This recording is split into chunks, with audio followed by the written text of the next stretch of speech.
Good morning all of you. कैसे हो बेटा? उम्मीद करती हूँ कि आप घर पर सुरक्षित होंगे। ठीक है बच्चे। और बेटा, जैसा आपको पता है कि 10th का रिजल्ट आया अपने स्कूल का, बहुत अच्छा आया है, बहुत अच्छा। बच्चों ने बहुत ही खुश कर दिया सभी टीचर्स को, इतनी अच्छी मेहनत की है बेटा बच्चों ने। और बेटा, मैं आशा करती हूँ कि आप सभी बच्चे जिस प्रकार बेटा इस 10th में, इस सेशन में बेटा 10th का रिजल्ट आया है, आप भी आगे अपना बहुत अच्छी तैयारी के साथ लगे रहेंगे मेहनत करने के लिए, और बेटा अच्छे से अच्छा रिजल्ट सभी के लिए लेकर आएंगे। बेटा ये सभी के लिए गौरव की बात है। और बेटा सिरसा शहर में बेटा डीपीएस का नाम रोशन कर रहे हो आप लोग, बहुत ही अच्छा लगता है। हाँ जी, चलो बेटा आज हम अपनी स्टडी शुरू करते हैं। हाँ जी, हमारा जो बेटा हमारी जो पोयम थी बेटा क्लास 9 के लिए, एक फूल की चाह, एक फूल की चाह थी।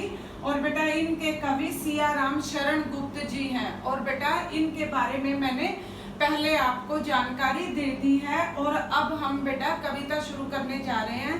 हमारी कविता के दो पहरे हो गए थे बेटा, तीसरे से हम शुरू कर रहे हैं। हाँ जी, भीतर जो डर रहा छिपाए, हाय वही बाहर आया।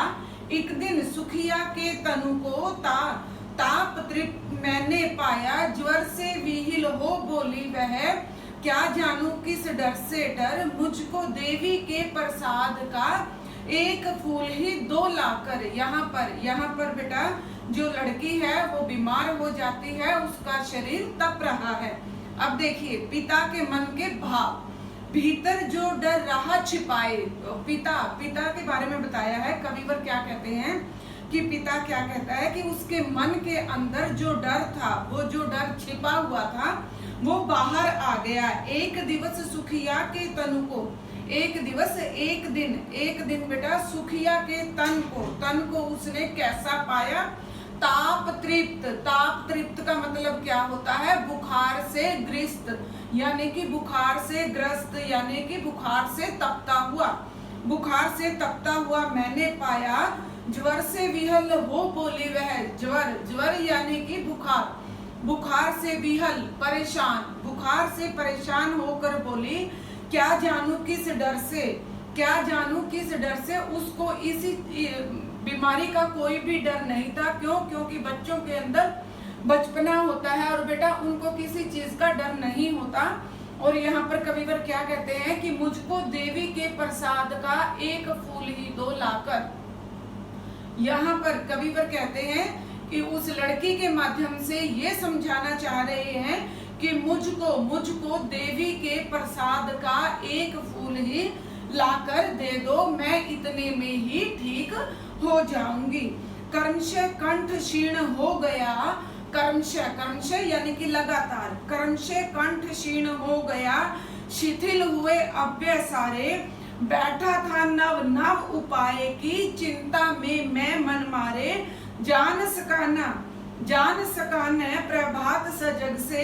हुई अलस कब दोपहरी, स्वर्ण घनों में कब रवि डूबा। कब आई संध्या गहरी। यहाँ पर कविवर क्या कहते हैं? कर्मशः यानी कि लगातार उनका कंठ यानी कि गला, क्षीण यानी कि कमजोर, उनका गला कमजोर हो गया था। क्यों? क्योंकि उसको डर भी लग रहा था, कहीं ना कहीं अंदर वो रोए भी जा रहा था। तो यहाँ पर कहते हैं कि भाई जो सुखिया का पिता है उसकी स्थिति कैसी हो गई है? उनका कंठ, उनका गला कमजोर हो गया है रो रो कर। और सारे अव्यय यानी कि सारे शरीर के जो अंग हैं वो शिथिल पड़ गए हैं, ठंडे पड़ गए हैं। बैठा था नव उपाय की और वो नए उपाय सोच रहा था। चिंता में मैं मन मारे, और वो अपनी चिंता में मन को मारे हुए बैठा था। जान सकाने प्रभात सजग से, और उसको इतना भी नहीं पता लगा कि न जाने कब सुबह से दोपहर हो गई, कब रात से सुबह हो गई। हुई अलस कब दोपहरी, और जो दोपहरी का समय होता है वो आलस से लिया हुआ होता है। और वो कहता है दोपहरी कब बीत गई उसको पता भी न चला। स्वर्ण घनों में कब रवि डूबा, स्वर्ण घनों यानी कि सुनहरे सुनहरे बादलों के अंदर कब कब सूरज अस्त हो गया उसको पता भी नहीं लगा। हुई कब आई संध्या गहरी, यानी कि कविवर क्या कह रहे हैं कि उसको, जो सुखिया का पिता है, उसको तो कुछ भी नहीं पता लगा। उसको अपनी बेटी की चिंता इतनी सताई जा रही थी कि कब संध्या गहरी हो गई, यानी कि अंधेरा कब छा गया उसको पता ही नहीं लगा। कभी और दिखाई दी बस, कभी और दिखलाई दी बस अंधकार की ही छाया। छोटी सी बच्ची को ग्रस कितना बड़ा तिमिर आया। ऊपर विस्तृत महाआकाश में, ऊपर विस्तृत महाकाश में जलते से अंगारों से झुलसी सी जाती थी आंखें जगमग जगते तारों में। यहाँ पर कविवर क्या कहते हैं, कब अंधकार चारों ओर छा गया उसको तो पता भी न चला। छोटी सी बच्ची को, यहाँ पर कविवर कहते हैं कि उस छोटी सी प्यारी सी बच्ची को काल यानी कि उसको मौत ग्रसने के लिए, मौत खाने के लिए आ गई है। कितना बड़ा तिमिर आया, यानी कि काल को बेटा अंधेरे का भी रूप दिया है कि भाई उसको मृत्यु को अंधेरे से भी कंपेयर किया है कि उसको डसने के लिए, उसको ग्रसने के लिए, उसको खाने के लिए अंधकार आ गया है। ऊपर विस्तृत महाकाश में जलते से अंगारों से, यहाँ पर कविवर कहते हैं कि ऊपर जो विस्तृत जो आकाश, महाआकाश फैला हुआ है उसमें तारे कैसे लग रहे हैं, अंगारों की भांति जलते हुए प्रतीत हो रहे हैं। झुलसी सी जाती थी आंखें जगमग तारों में। बेटा या तो सभी कहते हैं कि आसमान में जो तारे होते हैं वो हमें ठंडक प्रदान करते हैं, लेकिन जो सुखिया का पिता है उसकी स्थिति कैसे थी, अपनी बेटी की चिंता किए जा रहा था और चिंता में इतना ग्रस्त था कि उसको रात की शीतलता भी उसको अंगारों की भांति तपती हुई लग रही थी। क्योंकि उसके दिमाग में उसकी बेटी की चिंता लगी हुई थी। ठीक है बच्चे, इस पहरे में यही बताया है कि किस प्रकार काल उसको ग्रसने के लिए आता है, उसको खाने के लिए आता है, और कब मौसम बदलता जाता है, वातावरण में बदलाव होते हैं, लेकिन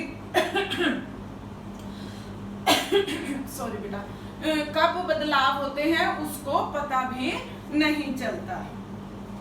हाँ जी, अगला देखिए। देख रहा था जो सुथिर हो नहीं बैठती थी क्षण भर, हाय वही चुपचाप खड़ी थी, हाय वही चुपचाप खड़ी थी, अटल शांति सी धारण कर। सुनना वही चाहता था मैं उसे स्वयं ही उकसाकर, मुझको देवी के प्रसाद का एक फूल ही दो लाकर। यहाँ पर कविवर क्या कहता है कि देख रहा था सुथिर होकर, यानी कि वो वहां पर स्थिर होकर देखे जा रहा था कि एक क्षण भी मेरी बेटी चुपचाप नहीं बैठती थी, और अब न जाने उसको क्या हो गया है, वो बिस्तर पर चुपचाप ही पड़ी हुई है। अटल शांति सी धारण, और वो अटल यानी कि अचल, बिना हिले डुले, जो बेटा एक जगह स्थिर रहता है, तो कहते हैं कि वो उसके अंदर एक अटल शांति सी छाई हुई थी। सुनना वही चाहता था मैं उसे स्वयं ही उकसाकर, और मैं बार बार उसको उकसाकर यही पूछना चाह रहा था कि तुम्हें क्या चाहिए। तो वो बच्ची बार बार क्या कहती है, मुझको देवी के प्रसाद का एक फूल ही दो लाकर। यहाँ पर कविवर कहते हैं कि वो जो लड़की क्या मांग रही है, वो देवी के प्रसाद में, जो देवी के चरणों में चढ़ा हुआ फूल है, उसको प्रसाद के तौर पर पाना चाहती है। वो कहती है कि मुझे तो पिताजी, मेरी अंतिम इच्छा क्या है, मेरी यही इच्छा है कि आप मुझे देवी के प्रसाद का एक फूल लाकर दे दो। हाँ जी, ऊंचे शैल शिखर के ऊपर मंदिर था विस्तृत विशाल, स्वर्ण कलश सरसिज बहती थे, पाकर सुमुदित रवि कर जाल, दीप धूप से आमोदित था मंदिर का आंगन सारा, गूंज रही थी बाहर भीतर मुखरित उत्सव की धारा। यहाँ पर कविवर क्या कहते हैं कि ऊंचे शैल शिखर पर यानी कि जो मंदिर था वो ऊंची पर्वत पर था और उसका जो विशाल विस्तृत रूप था वो बहुत ही सुंदर था। बेटा इस पहरे में बेटा मंदिर की सुंदरता का वर्णन किया गया है। किस प्रकार? ऊंचे शैल शिखर के ऊपर मंदिर था यानी कि पर्वत के ऊपर मंदिर था और वो बहुत ही विस्तृत था। स्वर्ण कलश सोने के कलशों से सुसज्जित था और सूर्य की किरण उन सोने के कलश के ऊपर जब पड़ रही थी तो वो चारों ओर रोशनी ही रोशनी, प्रकाश ही प्रकाश दिखाई दे रहा था। आप इमेजिन करके देख सकते हो कि भी पर्वत के ऊपर एक मंदिर है और वो सोने के कलश से सुसज्जित है और वो बहुत ही सुंदर लग रहा है। अब देखिए दीप धूप से आमोदित था। दीप धूप यानी कि धूप बत्ती उसमें जगी हुई थी। मंदिर का जो सारा आंगन था उसके अंदर महक ही महक थी, गूंज रही थी बाहर भीतर। और बाहर और भीतर क्या गूंज रही थी? जो वहां पर लोग बैठे थे वो भक्ति की भावना गूंज रही थी, यानी कि वहां पर लोग भजन कीर्तन कर रहे थे और वो वहां पर गूंज रही थी। ठीक है बच्चे, और ये जो सारा वातावरण था वो एक उत्सव की भांति लग रहा था, इतना सुंदर प्रतीत हो रहा था। यहाँ पर बेटा कविवर यही कहते हैं कि जो मंदिर की सुंदरता है उसका वर्णन किया गया है और बेटा वो जो नन्ही बच्ची है उसकी अभिलाषा क्या है उसका वर्णन किया गया है। ठीक है बच्चे, हाँ जी। आज बेटा मैंने आपको 5 पहरे करवाए हैं इस पोयम के और बेटा पांचों के पांचों आप एक बार घर से रीड कर लेना। और बेटा जब आप बेटा रीड करोगे अगर आपको कोई डाउट रहता है तो आप मुझसे पूछ सकते हैं। हमारी लाइव क्लास भी होती है बेटा मंडे को, तब भी पूछ सकते हैं। आप सबके पास मेरा व्हाट्सएप नंबर भी है, आप तब भी पूछ सकते हो। बेटे चाहूँ तो मैं एक ही बार में कविता पूरी भी करवा सकती हूँ, लेकिन बेटा इसके पहरे बेटा 18 पहरे हैं इस पोयम के और बेटा मैं चाहती हूँ कि भाई 5-5 या 4-4 करके आपको करवाऊं ताकि आपको अच्छी तरीके से समझ आ जाए। ठीक है बच्चे, हाँ जी। और बेटा कोई भी डाउट है तो आप पूछ सकते हो। हाँ जी, गॉड ब्लेस यू बेटा, आयुष्मान भव, खूब खुशियां मिले आपको और बेटा मन लगाकर मेहनत करो बेटा, मेहनत का फल आज आप लोगों ने देखा। डीपीएस का रिजल्ट कितना अच्छा, कितना बेहतर, शानदार आया बेटा। ठीक है, हाँ जी, गॉड ब्लेस यू।